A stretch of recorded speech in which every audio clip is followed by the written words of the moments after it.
Dans cet épisode, je vous propose de découvrir une stratégie très puissante pour vous redonner plus de temps pour ce qui compte vraiment.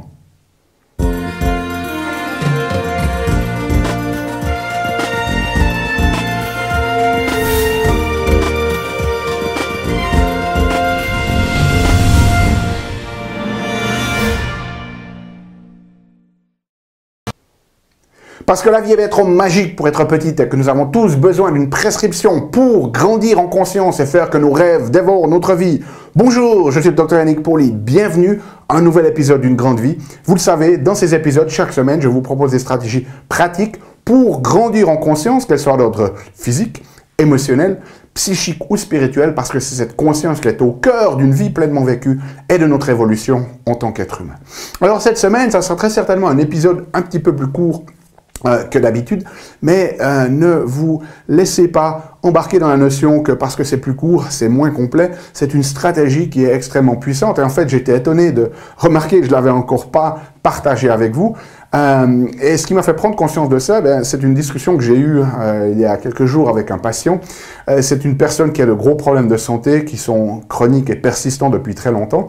Et puis en fait, dans notre prise en charge, après l'aspect diagnostic, j'ai fait des recommandations à cette personne qu'il faudrait que nous puissions nous voir 2 fois par semaine pendant une certaine période de temps.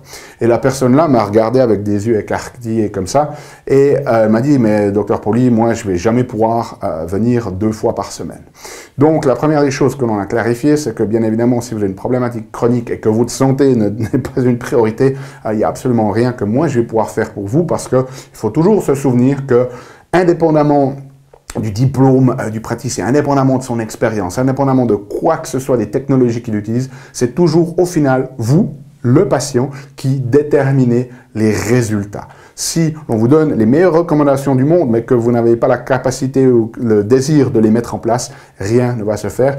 Votre santé est entre vos mains. Personne ne peut vous guérir que vous-même. Seul votre corps a ses propres mécanismes de guérison. Et nous, en tant que praticiens, tout ce que l'on peut faire, c'est vous accompagner dans cette démarche-là. Okay?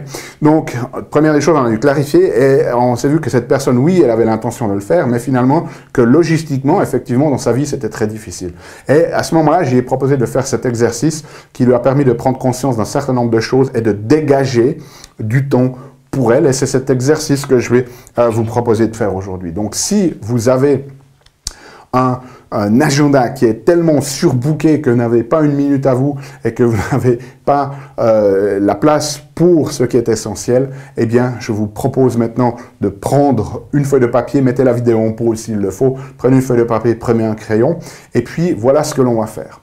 On va se mettre dans une situation un peu particulière. Vous imaginez maintenant, si vous voulez, vous pouvez même fermer les yeux, imaginez maintenant que vous recevez un coup de fil et que c'est l'hôpital qui vous appelle. Okay? Et cet hôpital, il vous appelle parce que la personne qui compte le plus pour vous au monde, eh bien, elle vient d'avoir un événement au niveau de sa santé qui met en jeu son pronostic vital. Okay? Alors, on vient peut-être de lui annoncer qu'elle a un cancer avec des métastases qui se propagent très très rapidement et qu'elle n'a plus que quelques semaines à vivre, ou peut-être qu'on vous annonce qu'elle a fait un infarctus et puis qu'elle va être hospitalisée. Et donc vous vous trouvez dans ces circonstances-là, la personne que vous aimez le plus au monde, et là vous allez devoir, par ce choc extérieur, vraiment réaligner vos priorités. Okay? Donc, j'aimerais que vous ressentiez vraiment la chose. Ce n'est pas juste un exercice mental ici. Essayez vraiment de vous visualiser dans une telle situation. Peut-être que vous l'avez déjà vécu. Et que finalement, vous allez devoir réorienter, réorganiser vos priorités. Et là, une fois que vous sentez vraiment que vous avez vraiment pu finalement intégrer à l'intérieur de votre physiologie ce ressenti-là, eh bien, je vais vous demander de faire une chose. C'est-à-dire, quelles sont les 3 activités que vous éliminez immédiatement? Okay.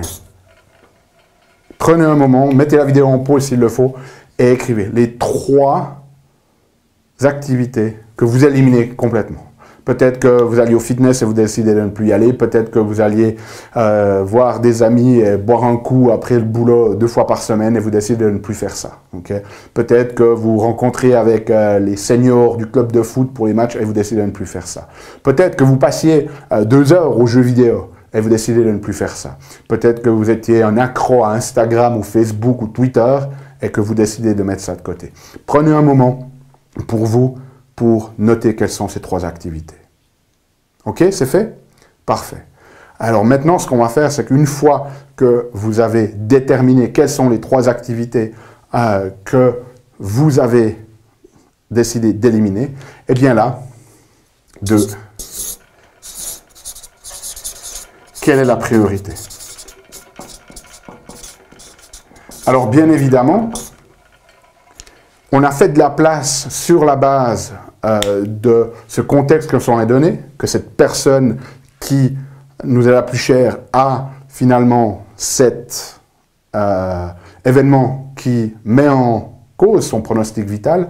On a éliminé sur cette base-là les 3 choses qui nous paraissent les moins importantes de notre vie. Et bien maintenant, quelle est la priorité? Bien évidemment, si effectivement il s'était avéré que cette personne que l'on aime et cet événement, eh bien, la priorité, ça serait d'être à son côté, d'être à son chevet, bien évidemment. Mais dans cet exercice, eh bien, on a le luxe, finalement, d'avoir utilisé la capacité de notre esprit à visualiser pour nous permettre de voir quelles sont les choses qui comptent le moins.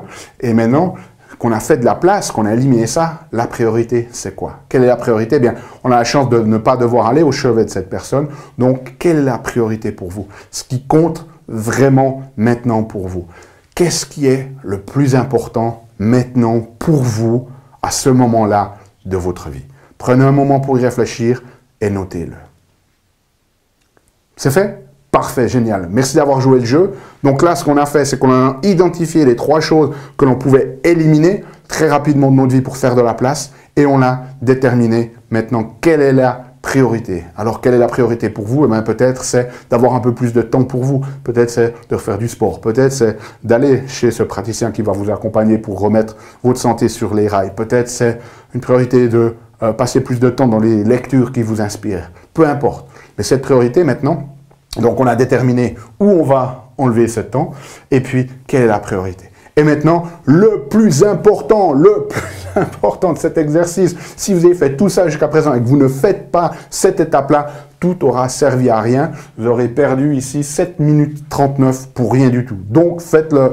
Passez à quoi? À l'action. Et c'est là qu'on va voir si vous êtes cohérent. Parce que c'était facile de dire, dans le contexte de cette personne qui a eu un événement qui met en jeu son pronostic vital, de dire oui, je vais arrêter de passer 2 heures par jour à regarder n'importe quoi à la télé, ou 3 heures par jour d'être constamment connecté sur mon fil Facebook pour écouter les ragots des personnes autour de moi et des people. Okay? C'était facile à le faire. Si vous avez décidé de l'éliminer, faites-le. Faites-le maintenant parce que sinon tout ça aura servi à rien. Donc passez à l'action.